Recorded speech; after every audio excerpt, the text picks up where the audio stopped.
যে মাদ্রাসাগুলো থাকা উচিত নয়। কারণ অনেক সময় মাদ্রাসা দেখা যায়, সবসময় নয়, অনেক সময় দেখা যায় যে মাদ্রাসাগুলোতে জিহাদি তৈরি হচ্ছে। আমি বলবো যে মুসলিম সমাজের মানুষ অস্থির হওয়া উচিত নয়। কারণ আপনারা জানেন যে সারা পৃথিবীতে হযরত মুহাম্মদের বিরুদ্ধে সবথেকে বেশি আক্রমণ হয়েছে। পৃথিবীতে যত ধর্মগুরু আছে গবেষণা দেখা গেছে হযরত মুহাম্মদের বিরুদ্ধে সবথেকে বেশি আক্রমণ হয়েছে। আচ্ছা, হযরত মুহাম্মদ কি ক্ষয়ে গেছে? হযরত মুহাম্মদ কি পৃথিবী থেকে মুছে গেছে? মুছে যায়নি। উল্টো মানুষ হযরত মুহাম্মদ সম্পর্কে আরও জানার আগ্রহ বেড়েছে। আপনি খ্রিস্টানদের চার্চ ভাঙছেন, বাইবেল সম্পর্কে মানুষের আগ্রহ বাড়ছে। আপনি মাজার ভাঙছেন, মসজিদ ভাঙছেন, ইসলাম ধর্ম সম্পর্কে মানুষের আগ্রহ বাড়ছে। মানুষ জানতে চাইছে কেন ভাঙছে তাহলে। আমি বলছি শুধুমাত্র বিদ্বেষের রাজনীতি দিয়ে ভারতবর্ষে চলবে না, বলে একটি বিদেশ সম্পর্কে টার্গেট করা হচ্ছে রাজনৈতিক উদ্দেশ্যে, অন্য কিছু না। আমি আবার বলবো যে হযরত মুহাম্মদকে আজ অবধি পৃথিবীতে সবথেকে বেশি মানুষ আক্রমণ করেছে। হযরত মুহাম্মদ তাতে ক্ষয়ে যায়নি এবং হযরত মুহাম্মদের শিক্ষা, তিনি যখন প্রতিদিন এক জায়গাতে যেতেন, একজন প্রতিদিন তাকে নোংরা কিছু ছুঁড়ে মারত। কী ছুঁড়ে মারত আপনারা সবাই জানেন, ছুঁড়ে মারত। হযরত মুহাম্মদ কিছু মনে করেননি কোনো। হযরত মুহাম্মদ একদিন যখন ছোড়েননি, হযরত মুহাম্মদ নিজে গেছেন, গিয়ে জিজ্ঞাসা করে যে কেন আজকে তিনি ছুড়লেন না। গেলেন তিনি, সে ভদ্রলোক প্রচণ্ড অসুস্থ। হযরত মুহাম্মদ তাকে নিজে হাতে সেবা করেছেন, তাকে সুস্থ করেছেন। এটা হযরত মুহাম্মদের শিক্ষা। তাই এই শিক্ষায় যিনি শিক্ষিত যে মানুষ, তাকে আক্রমণ করে কেউ কিছু করতে পারবে, এইটা আমার বিশ্বাস হয়। কিছু লোক এমন উদ্বাহু হয়ে নৃত্য করছে যে যেন তসলিমা নাসরিনকে ফিরিয়ে আনা হয়েছে। প্রথমত তসলিমা নাসরিন সামথিং নোবেল পুরস্কার প্রাপ্তা একজন কোনো লেখিকা। সেই বঙ্কিমচন্দ্র শেষ বাংলার ভালো রচনা করে গেছেন, তারপরেই তসলিমা নাসরিন লিখছে। এরকম একটা ভাব দেখানো হচ্ছে, আর তসলিমা নাসরিনকে ফিরিয়ে এনে ওরা একটা বিশাল কিছু নাম কিনে। আমি আপনাদেরকে একদম দায়িত্ব নিয়ে বলছি, লিখে রেখে দিন, এদের মধ্যে 99% মানুষ তসলিমা নাসরিনের এক ছত্রও লেখা পড়ে। যদি লেখা পড়তো তাহলে এরা আগে তসলিমা নাসরিনকে তাড়াতো। দেখুন, আমি ব্যক্তিগতভাবে বলছি যে তসলিমা নাসরিনকে ওই ভয় দেখিয়ে, পেটানোর ভয় দেখিয়ে, হুমকি দিয়ে দেশ ছাড়া করার আমি বিপক্ষে। কারণ তিনিও একজন সাধারণ মানুষ, তিনিও একজন নাগরিক, তার এবং তিনি আমাদের দেশে শরণার্থী, প্রত্যেকের কিছু মানবাধিকার রয়েছে। সেই মানবাধিকার লঙ্ঘনের আমি পক্ষে নই। তাই যারা সেদিন তসলিমা নাসরিনকে ভয় দেখিয়েছিল, আমি তাদের বিরুদ্ধেও আজ থেকে 20 বছর আগে বলেছিলাম। কিন্তু প্রশ্নটা হচ্ছে এইটা যে আজকে যারা তসলিমা নাসরিনকে নিয়ে উদ্বাহু হয়ে নৃত্য করছে, তারা জানেই না যে তাদের যে ইডিওলজি, তাদের যে কথাবার্তা, যে আদর্শ, তসলিমা নাসরিনের প্রতিটা লেখা, সেটা আমার মেয়েবেলা থেকে শুরু করে, লজ্জা থেকে শুরু করে প্রত্যেকটা লেখা তাদের সেই আদর্শের পরিপন্থী।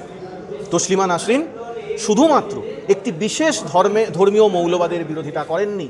তসলিমা নাসরিনের যে কটা ইন্টারভিউ রয়েছে, প্রত্যেকটা ইন্টারভিউয়ের ছত্রে ছত্রে উনি বলেছেন উনি সমস্ত ধরনের ধর্মীয় মৌলবাদের বিরোধিতা করেছেন। তসলিমা নাসরিনের প্রতিটা লেখায় নারী স্বাধীনতার কথা লেখা রয়েছে। তসলিমা নাসরিনের প্রতিটা লেখায় পুরুষতন্ত্রের বিরুদ্ধে কথা বলা রয়েছে। আর আজকে যারা তসলিমা নাসরিনকে নিয়ে ফটো সেশন করছে, তারা প্রত্যেকেই হচ্ছে গিয়ে এই নারী ঘাতী, তারা প্রত্যেকেই হচ্ছে গিয়ে এই গণতন্ত্রের বিরোধী, তারা প্রত্যেকেই তসলিমা নাসরিনের প্রতিটা লেখা প্রকৃত অর্থে বিরোধী। তাই আমার এখন ভয় লাগছে যে এদের সঙ্গে পড়াশোনার কোনো টাচ নেই, কোনো রকম দূর পর্যন্ত সম্পর্ক নেই। তবুও যদি কেউ ভুলবশত তসলিমা নাসরিনের কোনো লেখা পড়ে ফেলেন, তাহলে আমার ভয় লাগছে যে তসলিমা নাসরিন আবার কতদিন এখানে থাকতে পারেন। কারণ ওনারাই আজকে ক্ষমতায় রয়েছে। তসলিমা নাসরিন সেই সিপিএমের আমলে, বামপন্থী সরকারের আমলে তিনি বিভিন্ন প্রেশারেতে পড়ে বাইরে যেতে বাধ্য হয়েছিলেন। কিন্তু আজকে যারা ক্ষমতায় রয়েছেন তারা তো ওইসব কথাবার্তা শুনবেন। মানে তখন হয়েছিল যে কিছু অ্যাজিটেশন হয়েছিল, কিছু বিরোধিতা হয়েছিল, কিছু লোক রাস্তায় নেমে আন্দোলন করেছিল, একটা গোলযোগ হওয়ার আশঙ্কায় তাকে বাইরে পাঠিয়ে দেওয়া হয়েছে। বর্তমান যারা সরকারে রয়েছেন তারা তো ওইসবের ধারেন না। তাদের যদি পছন্দ না হয় তাহলে ওই গুন্ডা দমন আইন বা আরও কী সব দমন করবেন আমার জানা নেই। তো যাই হোক, আমি এটা বিশ্বাস করি যে কোনো লেখকের বাকস্বাধীনতা, তার কলমের স্বাধীনতা বিশ্বাস করি। আবার এটাও বিশ্বাস করি যে আপনার স্বাধীনতা আছে মানে আপনি কোনো ব্যক্তিবিশেষের ভাবাবেগে আপনি আঘাত করতে পারেন না। মানবাধিকার কর্মী আমাদের মতো সংখ্যালঘু মানুষজন, তাদের বিরুদ্ধে ব্যবহার করা হবে, যাতে আমাদের পলিটিক্যাল অপোনেন্টদের ধরে নিয়ে গিয়ে তাদের 1 বছর ডিটেনশনে রেখে দিতে পারবে। তাদের বিরুদ্ধে কেউ কোনো কথা বলতে পারবে না। সে অটল বিহারী বাজপেয়ী যে কথা বলেছিল, আমি সেই কথা বলে আবার শেষ করব the power will not use against foreign spy. এরা বিদেশি শক্তির বিরুদ্ধে ব্যবহার করা হবে না, বাট এগেন্স্ট পলিটিক্যাল অপোনেন্ট, রাজনৈতিক প্রতিপক্ষের বিরুদ্ধে ব্যবহার। বিগত সরকারের আমলে তসলিমা নাসরিনকে বিতাড়িত করা হয়েছিল, এই সরকারের আমলে আবার তাকে আসতে হয়েছে, অতএব তাকে আমন্ত্রণ জানানো হয়েছে 19 বছর পর। প্রথমবার বলবো, জেনজিদের আন্দোলন সেটা কিন্তু দেখিয়ে দিয়েছে যে বিদ্বেষ যে ভারতবর্ষে চলবে না। ভারতবর্ষে বহু মানুষের বাস, বহু ধরনের মানুষের বাস, 700-এরও বেশি ভাষাভাষী মানুষের বাস। তারা তাদের নিজস্ব ভাষা, সংস্কৃতি, জীবনধারণ তারা করে। তোমার যে তসলিমা নাসরিন একজন বিদেশি মানুষ এবং লেখিকা, তার কিছু মন্তব্য সম্পর্কে মুসলিম সম্প্রদায়ের মানুষের আপত্তি হয়েছে। তাকে ফিরিয়ে আনা মানেই এই সরকার মুসলিম সম্প্রদায়ের মানুষের যে পুরনো ঘা সেটাকে উস্কে দিতে চাইছে। তসলিমা নাসরিন পশ্চিমবঙ্গে এসে, আমি প্রথমে বলি, যিনি নাটক, গান এসব করুক, বা তিনি লেখিকা, তার সাহিত্য, সমালোচনা সবাই করতেই পারে, সমালোচনা করতেই পারে। এবং আপনি যদি বলেন যে মূলত যে হযরত মোহাম্মদকে কেন্দ্র করে যে বলা, আপনি দেখেন ভিডিওতে গবেষণা খরচা করে দিয়েছে। কিছু মানুষের মনের মতো এই জিনিসটা ঢুকে গেছে। অনেক মায়েরাও মনে করেছে, আরে মেয়েদের তো কোনো সম্মান নেই, এরকম ভাবে দিনের পর দিন অত্যাচার করা হচ্ছে, একটা তো কাজ হলো, একটা তো শাস্তি পাওয়া গেল। এই জিনিসটা যে আমাদের মধ্যে ঢুকিয়ে দেওয়া হচ্ছে খুব সুচাতুর ভাবে, যে আইনের শাসন আর দরকার নেই, রাজা যেটা বলবে সেইটাই হচ্ছে আইন, এই জিনিসটা যে ঢুকিয়ে দেওয়া হচ্ছে, এটাকেই বলে ম্যানুফ্যাকচারিং কনসেন্ট। আজকে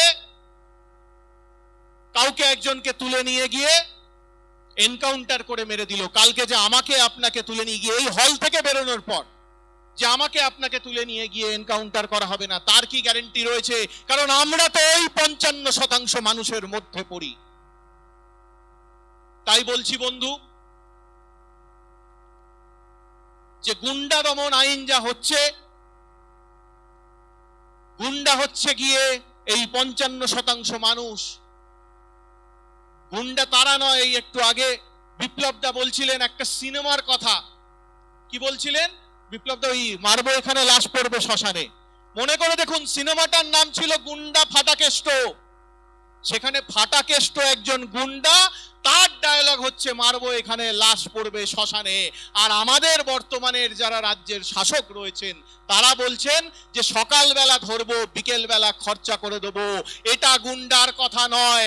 যখন আমাদের দেশের স্বরাষ্ট্রমন্ত্রী বলছে বিরোধীদের উল্টো করে ঝুলিয়ে গাছে বেঁধে মারবো, সেটা গুন্ডাদের কথা নয়। যখন আমাদের দেশে কোনো নেতা কোনো ক্রীড়াবিদকে শারীরিকভাবে নিগ্রহ করছে, সেটা গুন্ডামি নয়।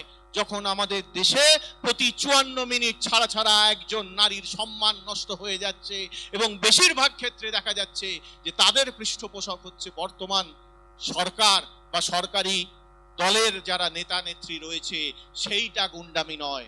গুন্ডামি হচ্ছে আমার আপনাদের এই আওয়াজ তোলা। তাই আমি বলবো, আজকে আওয়াজ তোলার সময় এসেছে।